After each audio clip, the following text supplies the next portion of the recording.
What is up, everybody? It's Animac here for Anime Uproar, and the battle to the death between Shoto Todoroki and his villain brother has just reached its boiling point. The entire Kamino Ward is now on fire as Shoto's flames clash with Dabi's bluer flames. And it looks like Shoto has taken the responsibility of killing his villain brother upon his own shoulders. This is a massive turning point in the story, and it will set the stage for the rest of this epic war arc, so let's get into it. You guys know how this works. If you like our videos and you want to see more, just leave a quick like and comment. It only takes a second, but it really helps us with that YouTube algorithm. And of course, subscribing and hitting that notification bell is a completely free but very important way of directly supporting the channel. I also recently made a video about what a potential MHA time skip would look like, so if that's something you're interested in, definitely check it out after this video, link in the description. Finally, this video will of course contain Boku no Hero manga spoilers, so please proceed with caution, you have been warned. The latest chapter focuses on the intense battle to the death between Shoto and Dabi, and the complex and dramatic history of the Todoroki family which looms heavily over the entire chapter. We started off with an explanation of Endeavor's special move, Flash Fire Fist.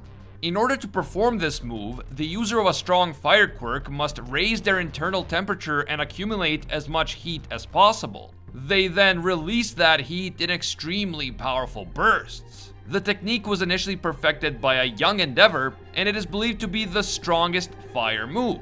And not just Endeavor's strongest move, but the strongest move that any fire-based quirk user can do. At least that's how I interpreted this passage. After he developed this technique, Endeavor felt like he had attained the full potential of his abilities. After all, he created a move that literally every other fire quirk user will want to emulate. He was a pioneer. But due to the legacy that he left for his children, the heat from those flames would one day warp the future that he had dreamed of. It is a pretty poetic beginning to the chapter, and we are then thrust back into the blazing inferno of the ongoing battle between Dabi and Shoto. The heat is now so intense that the All Might statue in Kamino literally begins to melt as Shoto's fire clashes with Dabi's blue flames. Dabi looks like he is completely out of control. He looks like a wild beast consumed by his own hatred and his own flames. And Shoto is clearly concerned about where this battle will ultimately lead. Not only is Shoto himself in danger, but Dabi's massive flames are quickly becoming a threat to the entire city. Shoto also notices that the rate at which Dabi is raising his internal temperature is just not normal. It's not something that any regular human should be able to do. And this again seems to back up my theory that Dabi is actually a human Nomu hybrid. Since we know that he doesn't have a natural resistance to flames like Shoto and Endeavor do, he should not be able to withstand such heat. The fact that he can withstand it and keep functioning tells me that the procedure which was used to heal him after that fire on Sekoto Peak probably turned him into a human Nomu hybrid. And that is why he can still survive and function even though a normal human would already be dead by now. Even though Dabi is completely out of control, Shoto vows that he will be the one to stop him. As I said earlier, Dabi is not just a danger to Shoto. If this continues, he will endanger the entire neighborhood or maybe even the entire city because his gigantic fire could begin to spread from building to building. On the other hand, Dabi proclaims that he has been preparing for years for this moment, the moment that he murders Shoto. In the meantime, Dabi has become completely desensitized to pain, and he has been practicing Endeavor's special moves, including Flash Fire Fist. But because Dabi's flames are even stronger than Endeavor's, his attacks are even more powerful and also harder to predict and control. We see an example of this when Dabi uses Endeavor's attack, Hell Spider, an attack in which Endeavor produces a web of fire that emerges from his fingers. But Dabi's Hell Spider is much bigger and wilder. After all, when Endeavor uses the attack, he is trying to keep it contained so as not to harm any innocent bystanders. But of course, Dabi doesn't care about any of that. He unleashes the attack without any restraint because he doesn't care who gets hurt in the process. That is exactly what makes Dabi so dangerous. Not only are his flames more powerful than Endeavor's, but he himself is completely unstable and unhinged, and he doesn't value human life at all. Endeavor's sidekicks help Shoto contain Dabi's flames, but this attack was only the beginning. As Dabi pounces on Shoto and sends him flying with a fiery punch to the face, He rails against Shoto for having the perfect body and the perfect training environment and perfect everything, but still being a coddled child who clings to others. Dabi is unleashing attack after devastating attack on Shoto, who is clearly on the defensive at this point in the battle, and he looks like he's in serious trouble. Dabi calls Shoto a puppet, but a puppet who can't even do its job correctly.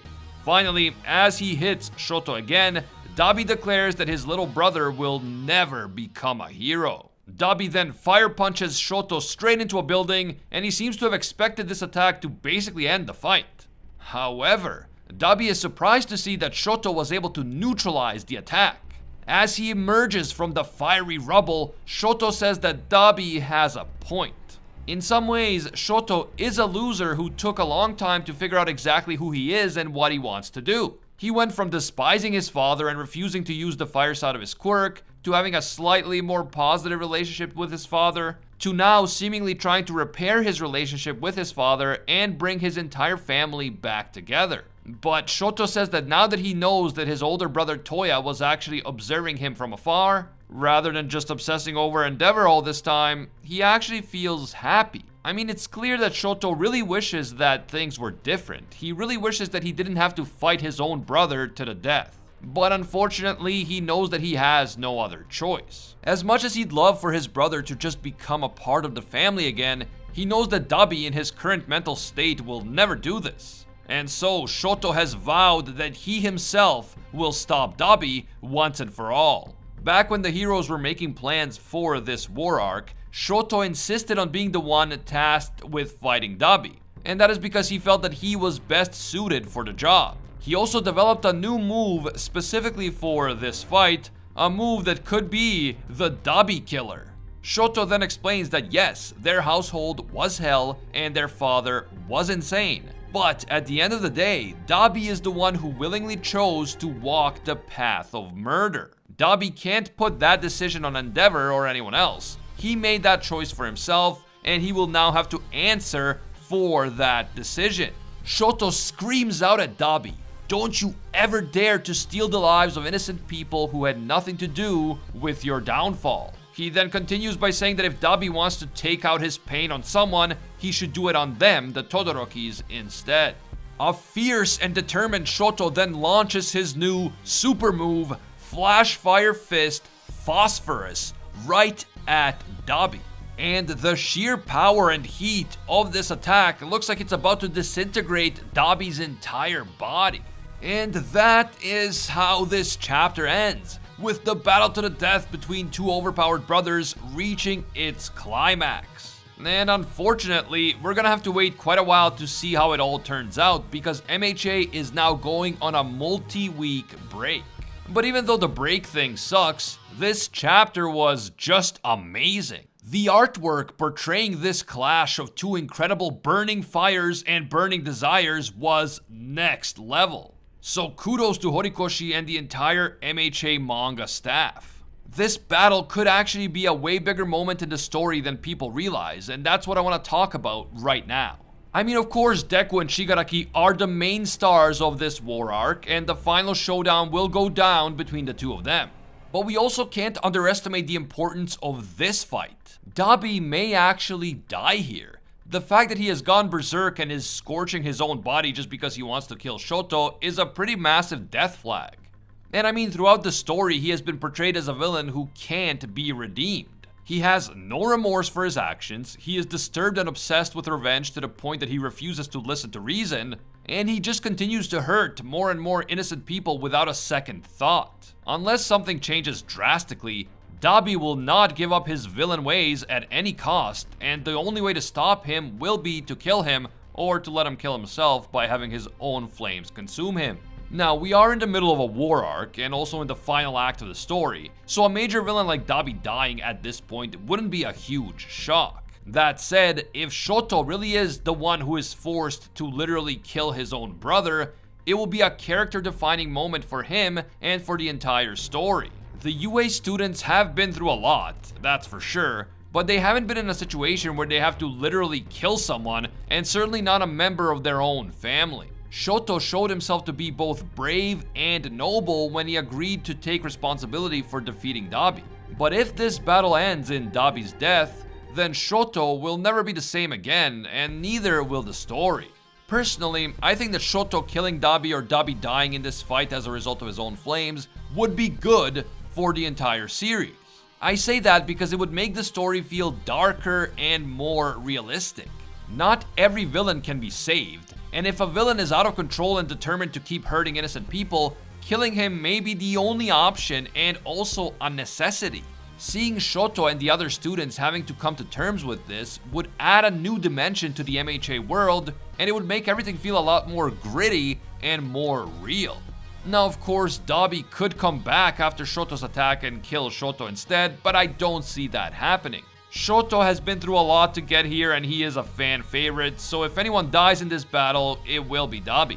And if Dabi doesn't die and he ends up atoning for his sins somehow, personally I think that would be unrealistic given what we know about his warped character, but we'll have to wait and see. What do you guys think? Did Shoto just kill Dabi, or will Dabi survive this? Will Shoto eventually be forced to kill Dabi, or will Dabi kill Shoto instead? Or do you think that they could both survive this fight? Definitely leave your thoughts down in the comments below. You know I always love hearing from you. If you're interested in more MHA content right now, check out my video on a potential MHA time skip, link in the description. Don't forget to leave a like to help out with that YouTube algorithm, and of course if you're not subscribed yet, make this the video that you subscribe and hit that notification bell to turn on all notifications. You really have to go through the trouble of subscribing, hitting that bell, and then selecting the option that says all. If you don't do that, you're still gonna miss a ton of our videos, even if you are subscribed. It's just how YouTube works. You can also hit me up on Twitter and Instagram at Anime Uproar. I want to give a big thank you to all of our Anime Uproar patrons for making videos like this one possible. Special thank you to Kyle Salisbury. He is an absolute mad lad and a disciple of Lord Twigo himself. And I can't forget all of our The One tier patrons, the ones who stand above all other clans, including Alpha Sigma, Pate Heffa, The Red-Haired Fox, Hinokami and Water, The Toasted Chi, Corey McGowan, The Fallen Chosen, Spidey Leftonel, Tungsten Tarkus, and Baked Buddhist. Finally, thank you also to our Pro Hero tier patrons, including the one and only Gilgamesh, Angel Cruz, Alicia Octor, Bonnie Parks, Fatboy Games, Kaido Might Be a Duck, Jessica Rabbit, Olivania, and Mando. If you guys enjoy our videos and you feel that they provide value for you, consider supporting us on Patreon. Even a single $1 will give you access to our Patreon-exclusive Discord, and your name will appear in our videos along with these amazing people. As always, thank you guys so much for watching, and until next time, see ya, Space Cowboys!